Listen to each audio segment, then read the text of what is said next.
주님의 옹달샘에 오신 것을 환영합니다. 지친 영혼에 시원한 생수를 부어주시는 그 주님을 오늘 이 시간 만나시기를 바랍니다. 잠시 세상의 소음을 멈추고 주님의 음성에 귀 기울여 보세요. 당신을 향한 하나님의 사랑이 느껴질 것입니다. 자녀가 하나님을 떠나면 어떻게 해야 할까요? 자녀가 방황하고 있을 때 부모는 무엇을 할 수 있을까요? 자녀의 미래가 불안할 때 우리는 어떻게 해야 할까요? 자녀에게 좋은 배우자를 만나게 해주고 싶은데 어떻게 해야 할까요? 자녀가 건강하게, 성공적으로, 행복하게 살기를 바라는데 부모가 해줄 수 있는 것은 무엇일까요? 여러분도 이런 질문들로 밤잠을 설치신 적 있으신가요? 새벽 3시, 잠에서 깨어 자녀 생각에 한숨을 쉬는 그 순간을 경험하신 적 있으시지요? 저는 목회를 하면서 수많은 부모님들을 만났습니다. 그분들의 가장 큰 고민은 바로 자녀 문제였습니다. 목사님, 제 아들이 교회를 안 나가요. 어떻게 해야 할까요? 딸아이가 결혼을 안 하려고 해요. 걱정이 태산입니다. 손주들은 태어나지도 않았는데 벌써 걱정이에요. 자녀가 사업에 실패해서 빚을 졌어요. 제가 뭘 해줄 수 있을까요? 이런 고백들을 들을 때마다 제 마음도 함께 아팠습니다. 부모의 마음은 다 똑같습니다. 자녀가 잘 되기를 바라고, 행복하기를 바라고, 복받기를 바랍니다. 그런데 말입니다. 우리가 자녀에게 해줄 수 있는 것이 점점 줄어들고 있습니다. 자녀가 어릴 때는 밥을 해주고, 옷을 입혀주고, 학교에 데려다 줄 수 있었습니다. 그런데 자녀가 성인이 되고 나면 우리가 해줄 수 있는 것이 별로 없습니다. 간섭하면 싫어하고, 조언하면 잔소리라고 합니다. 돈을 주려고 해도 받지 않거나 받아도 고마워하지 않습니다. 그래서 많은 부모님들이 무력감을 느낍니다. 나는 이제 쓸모없는 사람인가? 자녀를 위해 내가 할 수 있는 게 더 이상 없나? 그런데 오늘 제가 여러분께 놀라운 소식을 전하려고 합니다. 부모가 자녀에게 줄 수 있는 가장 강력한 선물이 하나 있습니다. 그것은 바로 기도입니다. 밥을 해주지 못해도, 돈을 주지 못해도, 곁에 있어주지 못해도 괜찮습니다. 기도는 할 수 있습니다. 그리고 그 기도가 자녀의 인생을 완전히 바꿔놓습니다. 오늘 제가 나누는 7가지 기도의 힘을 받으시길 바랍니다. 이 기도를 매일 밤 자녀를 위해 드려보세요. 21일만 계속하시면 여러분은 분명히 변화를 경험하게 될 것입니다. 자녀의 인생이 기도로 달라집니다. 지금부터 그 비밀을 함께 나누겠습니다. 첫 번째, 하나님과의 관계를 회복시키는 기도. 자녀가 하나님을 떠났습니까? 교회에 나가지 않습니까? 신앙이 식어버렸습니까? 이것이 부모님들이 가장 먼저, 가장 깊이 고민하는 문제입니다. 목사님, 제 자녀가 하나님을 믿지 않아요. 교회는 다니는데 형식적이에요. 마음이 없어요. 어릴 때는 그렇게 열심히였는데 대학 가더니 완전히 변했어요. 이런 이야기들을 들을 때마다 가슴이 아픕니다. 그런데 성경은 이렇게 말씀하십니다. 내가 산을 향하여 눈을 들리라. 나의 도움이 어디서 올까? 나의 도움은 천지를 지으신 여호와에게서로다. 시편 121편 1절에서 2절의 말씀입니다. 이 시편은 성전 순례시라고 불립니다. 이스라엘 백성들이 예루살렘 성전으로 올라갈 때 부르던 노래입니다. 당시 예루살렘으로 가는 길은 험난했습니다. 산길을 오르고 강을 건너고 도적을 만날 위험도 있었습니다. 그럴 때 사람들은 산을 바라보며 이렇게 고백했습니다. 나의 도움은 천지를 지으신 여호와에게서로다. 여기서 중요한 것은 산이 아니라 산을 지으신 하나님입니다. 우리는 종종 산 자체를 바라봅니다. 문제를 바라보고 상황을 바라보고 자녀의 모습을 바라봅니다. 그런데 하나님은 그 산보다 높으신 분입니다. 그 문제보다 크신 분입니다. 그 상황을 바꾸실 수 있는 분입니다. 2018년 우리 교회에 김 집사님이라는 분이 계셨습니다. 60대 중반의 여성분이셨는데 아들이 20대 후반이었습니다. 그 아들은 대학 때부터 교회를 떠났습니다. 엄마, 나는 내 방식대로 살 거예요. 종교는 내게 필요 없어요.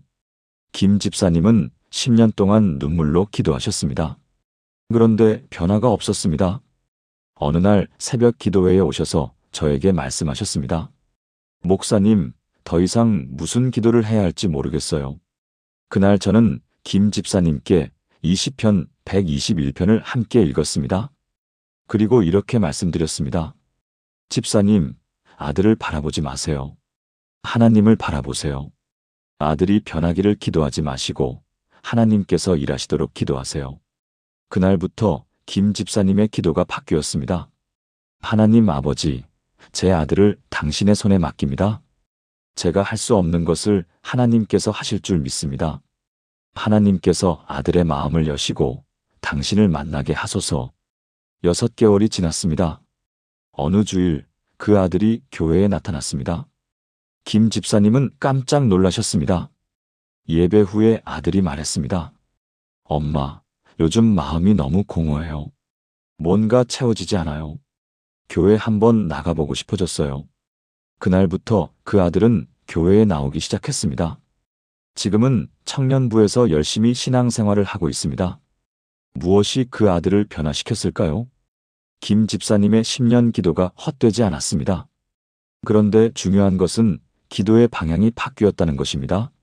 아들을 바라보는 기도에서 하나님을 바라보는 기도로 바뀌었습니다. 여러분도 오늘부터 이렇게 기도해 보세요. 사랑과 은혜가 풍성하신 하나님 아버지, 사랑하는 제 자녀를 위해 기도합니다. 자녀가 하나님을 인격적으로 만나게 하시고 살아계신 하나님을 체험하게 하소서.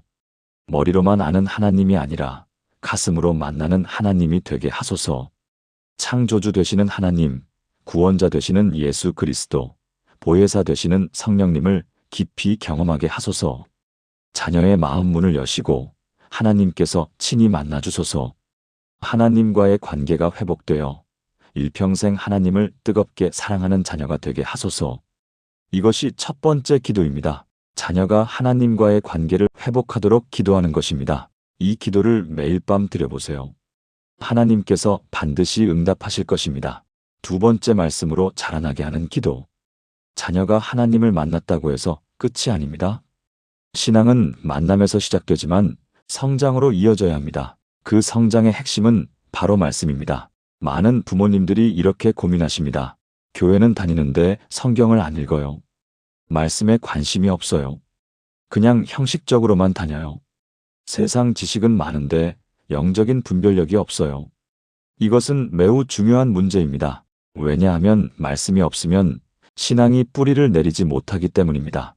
성경은 이렇게 말씀하십니다. 청년이 무엇으로 그의 행실을 깨끗하게 하리이까? 주의 말씀만 지킬 따름이니이다. 시편 119편 9절의 말씀입니다. 시편 119편은 성경에서 가장 긴 장입니다. 무려 176절이나 됩니다. 그리고 이 176절이 모두 하나님의 말씀을 찬양하는 내용입니다. 말씀, 율례, 법도, 계명, 증거 등 다양한 표현으로 하나님의 말씀을 노래합니다. 특히 9절은 청년을 언급합니다. 청년이 어떻게 깨끗하게 살 수 있습니까? 오직 하나님의 말씀을 지킬 따름입니다. 히브리어 원문을 보면 지킨다는 단어가 샤마르입니다. 이것은 단순히 지키다가 아니라 보호하다, 간직하다, 주의하다는 뜻입니다. 마치 보물을 지키듯이 말씀을 간직하라는 의미입니다. 이 시대를 살아가는 우리 자녀들에게 가장 필요한 것이 바로 이것입니다. 세상은 온갖 가치관과 사상으로 우리 자녀들을 유혹합니다. 내 마음대로 살아. 즐거우면 그만이야. 종교는 구시대적이야. 이런 메시지들이 SNS를 통해, 미디어를 통해, 친구들을 통해 쏟아집니다. 그럴 때 우리 자녀들이 서 있을 곳은 오직 하나님의 말씀입니다. 2020년 코로나 팬데믹 시기였습니다. 우리 교회 청년부에 이집사라는 자매가 있었습니다. 30대 초반의 직장인이었는데 재택 근무를 하게 되었습니다. 시간이 많아지자 이상한 일이 일어났습니다. 유튜브를 보다가 이상한 영상들을 접하게 된 것입니다. 성경은 사실이 아니다. 예수는 신화일 뿐이다. 이런 내용들이었습니다. 처음에는 말도 안 되라고 생각했습니다. 그런데 자꾸 보다 보니 의심이 생기기 시작했습니다. 정말 성경이 맞는 건가? 내가 믿는 게 진리인가? 신앙이 흔들리기 시작했습니다. 교회도 나가기 싫어졌습니다. 그때 이 집사의 어머니가 딸의 변화를 눈치챘습니다. 어머니는 딸과 대화하는 대신 기도를 시작했습니다. 하나님, 제 딸이 말씀으로 자라나게 하소서. 말씀을 통해 진리를 분별하게 하소서. 말씀이 딸의 마음에 뿌리내리게 하소서. 그리고 어머니는 매일 아침 성경 구절 하나씩을 문자로 보내기 시작했습니다. 설명도 없이, 잔소리도 없이 그냥 말씀만 보냈습니다. 처음에 이 집사는 무시했습니다. 그런데 계속 오는 말씀들이 신기하게도 마음에 와닿았습니다. 어느 날 받은 말씀이 이것이었습니다. 너희는 진리를 알지니 진리가 너희를 자유롭게 하리라. 요한복음 8장 32절. 그날 밤 이 집사는 성경을 다시 펼쳤습니다. 그리고 말씀을 읽기 시작했습니다. 읽으면 읽을수록 평안이 왔습니다. 의심이 사라지고 확신이 생겼습니다. 이것이 진리구나. 이것이 생명의 말씀이구나. 지금 이 집사는 청년부 성경공부 리더로 섬기고 있습니다. 흔들렸던 신앙이 말씀으로 다시 단단해진 것입니다. 그것은 어머니의 기도 덕분이었습니다. 여러분도 오늘부터 이렇게 기도해 보세요. 사랑이 많으신 하나님 아버지, 사랑하는 제 자녀를 위해 기도합니다. 자녀가 말씀을 가까이 하는 삶이 되게 하소서. 말씀을 통해 선과 악을 분별하게 하시고 하나님의 뜻을 알게 하소서. 세상의 가치관이 아니라 성경적 세계관을 확립하게 하소서. 말씀이 자녀의 발의 등이 되고 길의 빛이 되게 하소서. 말씀으로 자라나고 말씀으로 무장하고 말씀으로 승리하는 자녀가 되게 하소서. 이것이 두 번째 기도입니다. 자녀가 말씀으로 자라나도록 기도하는 것입니다. 말씀이 있는 신앙은 흔들리지 않습니다. 세 번째, 꿈과 비전을 품게 하는 기도. 자녀가 하나님을 만나고 말씀으로 자라난 다음은 무엇일까요? 바로 방향입니다. 인생의 목표, 비전, 꿈을 갖는 것입니다. 많은 부모님들이 이렇게 고민하십니다. 우리 아이가 뭘 하고 싶은지 모르겠어요. 목표 없이 그냥 하루하루를 살아가는 것 같아요. 열정도 없고 의욕도 없어요. 걱정입니다. 이것은 단순히 게으름의 문제가 아닙니다. 방향을 잃어버린 것입니다. 성경은 이렇게 말씀하십니다. 묵시가 없으면 백성이 방자히 행하거니와 율법을 지키는 자는 복이 있느니라. 잠언 29장 18절의 말씀입니다. 여기서 묵시는 히브리어로 하존인데 비전, 계시, 하나님의 보여주심을 의미합니다. 이 말씀이 뜻하는 바는 명확합니다. 하나님의 비전이 없으면 사람들은 방향을 잃고 방자하게 산다는 것입니다. 방자이라는 단어는 제멋대로 통제 없이라는 뜻입니다. 반대로 하나님의 말씀을 지키는 자, 즉 하나님의 비전을 따라 사는 자는 복이 있습니다. 우리 자녀들에게 필요한 것은 돈도 아니고 성공도 아니고 명예도 아닙니다. 가장 필요한 것은 하나님의 비전입니다. 하나님께서 나를 통해 이루시고자 하는 것이 무엇인가? 내 인생의 목적이 무엇인가? 나는 무엇을 위해 사는가? 이런 질문에 대한 답을 찾는 것이 비전입니다. 2019년 우리 교회에 박청년이라는 형제가 있었습니다. 당시 27세였는데 대학을 졸업하고 취업을 준비하고 있었습니다. 그런데 문제가 있었습니다. 뭘 하고 싶은지 몰랐습니다. 그냥 돈 많이 주는 데 가야죠. 대기업이면 좋고요. 이것이 그의 목표였습니다. 어머니는 걱정이 태산이었습니다. 목사님, 우리 아들이 신앙은 있는데 비전이 없어요. 그냥 세상 사람들처럼 살려고 해요. 저는 박청년과 상담을 했습니다. 하나님께서 너를 통해 이루시고 싶은 게 뭘까? 내가 가진 재능과 관심사는 뭐니? 어떤 일을 할 때 가장 기쁘고 보람되니? 이런 질문들을 하나씩 던졌습니다. 처음에는 대답을 못했습니다. 생각해 본 적이 없었기 때문입니다. 그런데 계속 대화하다 보니 하나씩 발견되기 시작했습니다. 박청년은 사람들과 이야기하는 것을 좋아했습니다. 특히 고민이 있는 사람들의 이야기를 들어주는 것을 좋아했습니다. 대학 때 동아리에서 상담 봉사를 한 적이 있었는데 그때가 가장 행복했다고 했습니다. 그렇다면 하나님께서 너에게 상담의 은사를 주신 거 아닐까? 그걸 어떻게 하나님의 영광을 위해 사용할 수 있을까? 이런 질문들을 던지자 박청년의 눈빛이 달라졌습니다. 목사님, 저 상담 심리를 공부하고 싶어요. 크리스천 상담사가 되어서 상처받은 사람들을 돕고 싶어요. 그날부터 박청년은 달라졌습니다. 대학원을 알아보고 관련 책을 읽고 봉사활동을 시작했습니다. 지금은 상담 심리 석사 과정을 밟고 있습니다. 그리고 교회에서 청소년 상담 봉사를 하고 있습니다. 무엇이 그를 변화시켰을까요? 바로 비전입니다. 하나님께서 자기를 통해 이루시고자 하는 것을 발견한 것입니다. 그리고 그 뒤에는 어머니의 기도가 있었습니다. 어머니는 매일 밤 이렇게 기도했다고 합니다. 하나님, 제 아들에게 비전을 주소서. 하나님의 계획을 발견하게 하소서. 여러분도 오늘부터 이렇게 기도해 보세요. 사랑이 많으신 하나님 아버지, 사랑하는 제 자녀를 위해 기도합니다. 자녀에게 하나님의 비전을 보여주소서. 하나님께서 자녀를 통해 이루시고자 하는 계획을 깨닫게 하소서. 자녀가 자신의 재능과 은사를 발견하게 하시고 그것으로 하나님의 영광을 드러내게 하소서. 담대함과 용기를 주셔서 꿈을 향해 도전하게 하시고 어떤 어려움 속에서도 포기하지 않는 굳은 의지를 주소서. 믿음으로 꿈을 이루는 비전의 사람이 되게 하소서. 이것이 세 번째 기도입니다. 자녀가 꿈과 비전을 품도록 기도하는 것입니다. 비전이 있는 사람은 흔들리지 않습니다. 네 번째, 감사하는 마음을 갖게 하는 기도. 자녀가 하나님을 만나고 말씀으로 자라나고 비전을 품었다면 이제 무엇이 필요할까요? 바로 태도입니다. 인생을 대하는 자세, 삶을 바라보는 관점이 중요합니다. 그 중에서도 가장 중요한 것이 감사입니다. 많은 부모님들이 이렇게 고민하십니다. 우리 아이가 감사할 줄 모르고 불평만 해요. 늘 다른 사람과 비교하면서 자기는 불행하다고 해요. 부모가 해준 것에 대해 고마워하지 않아요. 이것은 단순히 성격의 문제가 아닙니다. 영적인 문제입니다. 성경은 이렇게 말씀하십니다. 범사에 감사하라. 이것이 그리스도 예수 안에서 너희를 향하신 하나님의 뜻이니라. 데살로니가전서 5장 18절의 말씀입니다. 여기서 범사에라는 단어가 중요합니다. 헬라어 원문으로 엔 판티인데 모든 것 안에서, 모든 상황에서라는 뜻입니다. 좋은 일이 있을 때만 감사하라는 것이 아닙니다. 어려운 일이 있을 때도, 힘든 상황에서도 감사하라는 것입니다. 왜 그럴까요? 감사는 하나님의 뜻이기 때문입니다. 감사하는 사람은 하나님의 뜻 안에 있는 사람입니다.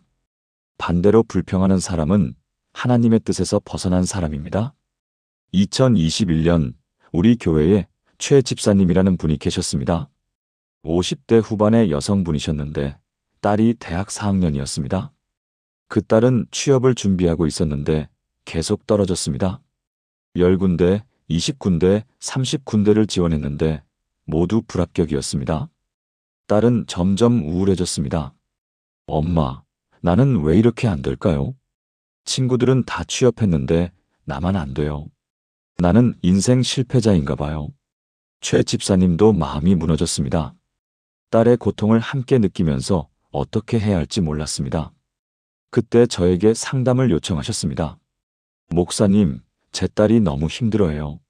어떻게 해야 할까요? 저는 최 집사님께 이렇게 말씀드렸습니다. 집사님, 이 상황에서도 감사할 것을 찾아보세요. 딸에게 감사하는 법을 가르쳐 주세요. 처음에 최 집사님은 이해하지 못하셨습니다. 이런 상황에서 무엇을 감사해요? 그런데 저는 계속 말씀드렸습니다. 건강한 것, 부모가 있는 것, 집이 있는 것, 먹을 것이 있는 것. 이런 작은 것들부터 감사해 보세요. 최 집사님은 집에 가서 딸과 대화를 시작했습니다. 우리 감사일기를 써보자. 매일 3가지씩만. 처음에 딸은 시큰둥했습니다. 그런데 어머니가 먼저 시작했습니다. 오늘 감사한 것 첫째, 딸이 건강한 것. 둘째, 가족이 함께 저녁을 먹은 것. 셋째, 날씨가 좋았던 것. 딸도 따라서 쓰기 시작했습니다. 처음에는 억지로 썼습니다. 그런데 한 달이 지나자 변화가 일어났습니다. 딸의 표정이 밝아지기 시작했습니다. 엄마, 신기해요. 감사하면서 살다 보니 마음이 편해져요.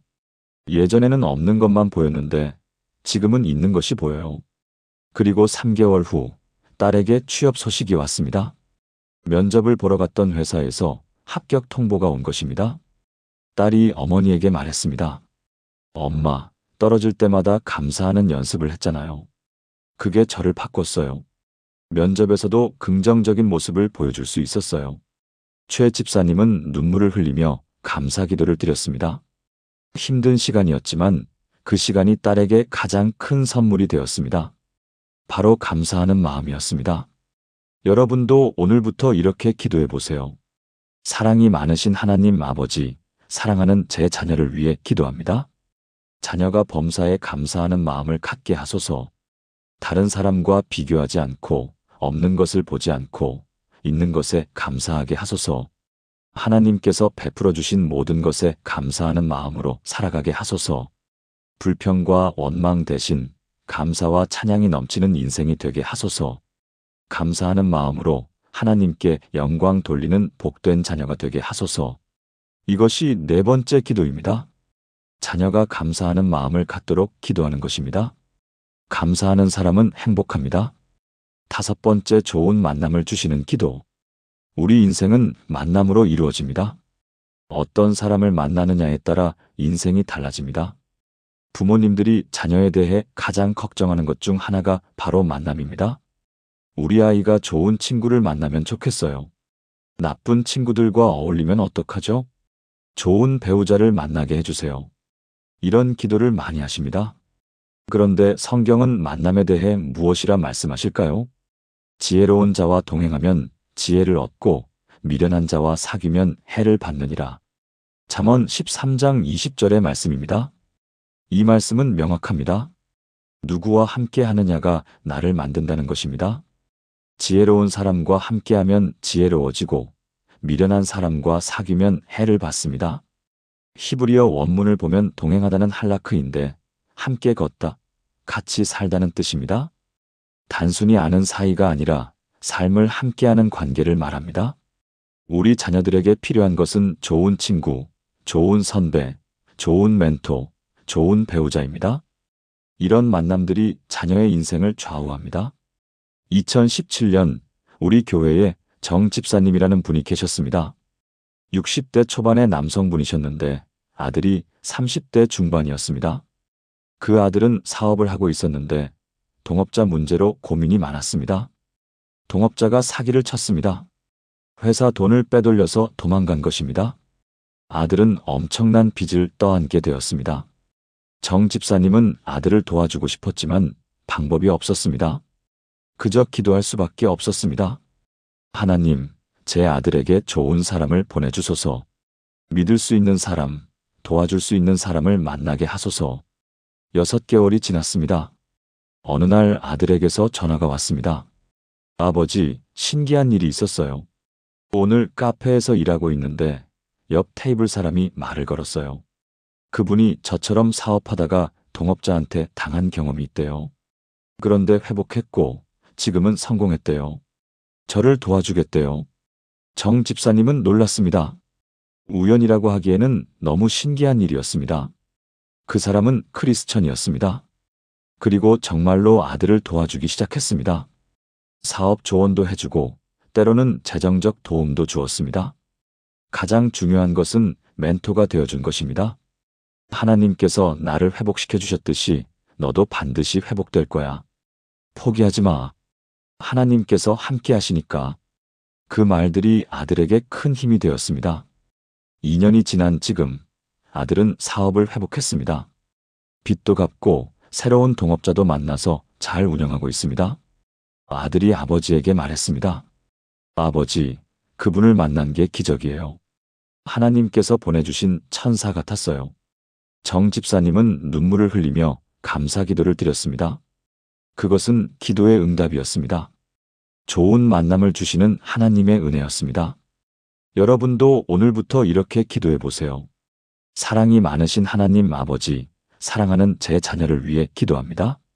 자녀에게 좋은 만남의 복을 주소서. 믿음 안에서 생명을 아끼지 않고 사랑할 수 있는 좋은 영적 멘토를 만나게 하소서. 좋은 친구, 좋은 선배, 좋은 동료를 만나게 하소서. 자녀도 다른 사람들에게 좋은 친구가 되고 좋은 멘토가 되게 하소서. 그리고 때가 되면 믿음 안에서 잘 맞는 배우자를 만나게 하시고 아름다운 가정을 세우는 복을 주소서. 이것이 다섯 번째 기도입니다. 자녀가 좋은 만남을 갖도록 기도하는 것입니다. 좋은 만남은 인생을 바꿉니다. 여섯 번째, 건강과 평안을 주시는 기도. 자녀가 신앙도 좋고 비전도 있고 좋은 사람들도 만났다면 이제 무엇이 필요할까요? 바로 건강입니다. 아무리 좋은 것들이 있어도 건강하지 않으면 누릴 수 없습니다. 부모님들이 자녀를 위해 가장 많이 하는 기도 중 하나가 바로 건강 기도입니다. 하나님, 우리 아이 건강하게 해주세요. 아프지 않게 해주세요. 몸도 마음도 건강하게 해주세요. 이것은 부모의 본능입니다. 자녀가 건강하기를 바라는 것은 모든 부모의 마음입니다. 성경은 건강에 대해 무엇이라 말씀하실까요? 사랑하는 자여, 내 영혼이 잘됨 같이 내가 범사에 잘되고 강건하기를 내가 간구하노라. 요한 3서 1장 2절의 말씀입니다. 이 편지는 사도 요한이 가이오라는 사람에게 쓴 편지입니다. 여기서 중요한 것은 순서입니다. 영혼이 잘됨 같이 그 다음에 범사에 잘되고 강건하기를이라고 했습니다. 영혼의 건강이 먼저이고 그 다음이 육체의 건강과 삶의 형통입니다. 많은 사람들은 순서를 바꿉니다. 먼저 육체적 건강을 구하고 물질적 축복을 구하고 그 다음에 영적인 것을 구합니다. 그런데 하나님의 순서는 다릅니다. 영혼이 건강해야 육체도 건강하고 삶도 형통합니다. 2022년 우리 교회에 윤 권사님이라는 분이 계셨습니다. 50대 중반의 여성분이셨는데 딸이 대학생이었습니다. 그 딸이 갑자기 우울증에 걸렸습니다. 학교도 가지 않고 방에만 틀어박혀 지냈습니다. 병원에 가서 상담도 받고 약도 먹었지만 나아지지 않았습니다. 윤 권사님은 마음이 무너졌습니다. 하나님, 제 딸을 치유해 주세요.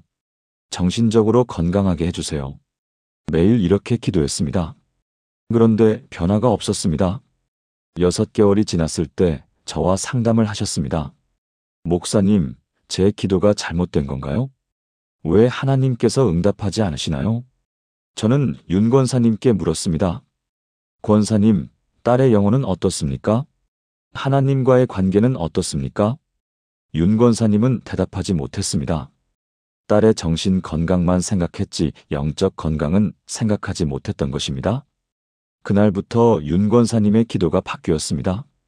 하나님, 제 딸의 영혼을 먼저 건강하게 해주소서. 하나님과의 관계를 회복시켜 주소서. 그리고 그것을 통해 마음과 몸도 건강하게 해주소서. 기도의 순서가 바뀌었습니다. 그리고 윤 권사님은 딸과 대화를 시작했습니다. 내 마음속에 무엇이 있니? 하나님께 화가 나 있니? 무엇이 너를 힘들게 하니? 딸은 처음에 말하지 않았습니다. 그런데 계속 물어보자 천천히 이야기하기 시작했습니다. 엄마, 나는 하나님이 원망스러워. 왜 나만 이렇게 힘들게 하시는지 모르겠어. 기도해도 응답이 없고 아무것도 변하지 않아. 윤 권사님은 딸의 이야기를 들어주었습니다. 비난하지도 설교하지도 않고 그냥 들어주었습니다. 그리고 함께 기도하기 시작했습니다. 하나님, 우리 딸이 지금 힘들어합니다. 이해할 수 없는 상황 속에 있습니다. 하나님의 사랑을 느끼지 못하고 있습니다. 주님, 딸을 만나주소서. 딸의 마음을 어루만져 주소서. 3개월이 지났습니다. 서서히 변화가 일어나기 시작했습니다. 딸이 성경을 다시 읽기 시작했습니다. 교회도 나가기 시작했습니다. 표정도 밝아졌습니다. 1년이 지난 지금 딸은 완전히 회복되었습니다. 우울증도 나았고 학교도 다니고 있습니다. 딸이 어머니에게 말했습니다. 엄마, 그때 엄마가 제 영혼을 돌봐줘서 감사해요. 정신과 약보다 더 필요했던 게 영적인 치유였던 것 같아요. 윤 권사님은 눈물을 흘리며 감사 기도를 드렸습니다. 영혼의 건강이 먼저 회복되자 마음과 몸도 회복된 것입니다. 여러분도 오늘부터 이렇게 기도해 보세요. 사랑이 많으신 하나님 아버지, 사랑하는 제 자녀를 위해 기도합니다. 자녀의 영혼이 먼저 건강하게 하소서. 하나님과의 관계가 회복되어 영적으로 강건하게 하소서. 그리고 영혼이 잘됨같이 몸도 마음도 건강하게 하소서. 모든 질병과 연약함에서 지켜주시고 평안과 기쁨이 넘치게 하소서. 건강한 영과 혼과 육으로 하나님을 섬기고 이웃을 사랑하는 자녀가 되게 하소서. 이것이 6번째 기도입니다. 자녀가 건강과 평안을 누리도록 기도하는 것입니다. 영혼이 건강하면 모든 것이 건강합니다. 7번째, 승리하는 인생을 살게 하는 기도. 이제 마지막 7번째 기도입니다. 자녀가 하나님을 만나고 말씀으로 자라나고 비전을 품고 감사하며 좋은 사람들을 만나고 건강하다면 이제 무엇이 필요할까요? 바로 승리입니다. 인생의 마지막까지 승리하는 것입니다. 부모님들이 자녀를 위해 가장 간절히 바라는 것이 무엇입니까? 우리 아이가 성공했으면 좋겠어요. 행복했으면 좋겠어요. 복받았으면 좋겠어요. 그런데 성경이 말하는 승리는 세상이 말하는 성공과 다릅니다. 성경은 무엇이라 말씀하실까요? 그러나 우리를 사랑하시는 이로 말미암아 우리가 이 모든 일에 넉넉히 이기느니라. 로마서 8장 37절의 말씀입니다. 여기서 넉넉히 이기느니라는 헬라어로 휘페르니카오입니다. 휘페르는 넘치게, 초월하여라는 뜻이고 니카오는 이기다, 승리하다는 뜻입니다. 즉 압도적으로 이기다, 완전히 승리하다는 의미입니다. 어떻게 이렇게 승리할 수 있습니까? 우리를 사랑하시는 이로 말미암아입니다. 바로 하나님의 사랑 때문입니다. 우리 힘으로 이기는 것이 아니라 하나님의 사랑으로 이기는 것입니다. 2023년 우리 교회에 한 집사님이라는 분이 계셨습니다. 60대 후반의 남성분이셨는데 아들이 40대 초반이었습니다. 그 아들은 사업을 하다가 코로나로 큰 타격을 받았습니다. 회사가 문을 닫게 되었고 빚만 남았습니다. 아들은 완전히 좌절했습니다. 아버지, 저는 이제 끝났어요. 다시 시작할 용기도 없고 희망도 없어요. 한 집사님도 아들을 보면서 마음이 아팠습니다. 그런데 한 집사님은 포기하지 않았습니다. 매일 아침 5시에 일어나서 기도했습니다. 하나님, 제 아들이 승리하게 해주소서. 넘어졌지만 다시 일어서게 해주소서. 하나님의 사랑으로 모든 것을 이기게 해주소서. 6개월이 지났습니다. 어느 날 아들에게서 전화가 왔습니다. 아버지, 다시 시작하려고 해요. 작은 가게라도 하나 열려고 해요. 실패할 수도 있지만 도전해 보려고요. 한 집사님은 눈물이 났습니다. 그래, 아버지가 기도로 함께 할게. 하나님께서 너와 함께 하실 거야. 아들은 작은 카페를 열었습니다. 처음에는 손님이 거의 없었습니다. 그런데 포기하지 않고 최선을 다했습니다. 좋은 커피를 만들려고 노력했고 손님들을 친절하게 대했습니다. 그리고 매일 아침 기도로 하루를 시작했습니다. 하나님, 오늘도 함께 해주소서. 하나님의 사랑으로 승리하게 해주소서. 1년이 지났습니다. 카페는 동네에서 유명해졌습니다. 손님들이 계속 찾아왔고 매출도 늘었습니다. 가장 놀라운 것은 아들의 변화였습니다. 예전에는 좌절해 있었는데 지금은 희망이 넘쳤습니다. 아버지, 실패가 끝이 아니었어요. 하나님께서 저를 다시 일으켜 세우셨어요. 이제 저는 승리자입니다. 한 집사님은 눈물을 흘리며 감사 기도를 드렸습니다. 그것은 기도의 응답이었습니다. 하나님의 사랑으로 넉넉히 이긴 것입니다. 여러분도 오늘부터 이렇게 기도해 보세요. 사랑이 많으신 하나님 아버지, 사랑하는 제 자녀를 위해 기도합니다. 자녀가 하나님의 사랑으로 모든 어려움을 넉넉히 이기게 하소서. 넘어져도 다시 일어서는 용기를 주시고 실패해도 다시 도전하는 믿음을 주소서. 인생의 마지막 날까지 하나님과 함께 승리하는 인생이 되게 하소서. 자녀를 통해 가정이 복을 받고 교회가 복을 받고 이 나라와 민족이 복을 받게 하소서. 한평생 하나님의 영광을 드러내는 복되고 승리하는 인생이 되게 하소서. 이것이 7번째 기도입니다. 자녀가 승리하는 인생을 살도록 기도하는 것입니다. 하나님의 사랑으로 우리는 반드시 승리합니다. 사랑하는 여러분, 지금까지 자녀를 위한 7가지 기도의 힘을 나누었습니다. 첫째, 하나님과의 관계를 회복시키는 기도. 둘째, 말씀으로 자라나게 하는 기도. 셋째, 꿈과 비전을 품게 하는 기도. 넷째, 감사하는 마음을 갖게 하는 기도. 다섯째, 좋은 만남을 주시는 기도. 여섯째, 건강과 평안을 주시는 기도. 일곱째, 승리하는 인생을 살게 하는 기도. 이 7가지가 여러분 자녀의 인생을 완전히 바꿔놓을 것입니다. 부모가 자녀에게 줄 수 있는 가장 강력한 선물은 기도입니다. 돈을 주지 못해도, 집을 물려주지 못해도, 유산을 남기지 못해도 괜찮습니다. 기도를 남기면 됩니다. 오늘 밤부터 이 7가지 기도를 시작하세요. 자녀가 자고 있을 때 여러분의 방에서 조용히 기도하세요. 21일만 계속하면 변화가 시작됩니다. 자녀가 모를 수도 있습니다. 그런데 하나님께서는 아십니다. 그리고 하나님께서 일하십니다. 여러분의 기도가 자녀의 인생을 지켜줄 것입니다. 여러분의 기도가 자녀의 미래를 바꿀 것입니다. 여러분의 기도가 자녀에게 가장 큰 유산이 될 것입니다. 이 7가지 기도가 여러분과 여러분의 자녀에게 축복이 되기를 간절히 기도합니다. 오늘 이 말씀이 마음에 닿았다면 좋아요를 눌러주시고 아래 댓글란에 기도합니다라고 남겨주세요. 더 많은 부모님들이 이 기도의 힘을 경험할 수 있도록 공유도 부탁드립니다. 사랑하는 여러분의 자녀 위에 하나님의 은혜와 축복이 가득하기를 기도합니다. 사랑이 많으신 예수님의 이름으로 기도드립니다. 감사합니다. 주님의 성령과 은혜가 언제나 함께하길 바랍니다. 아멘.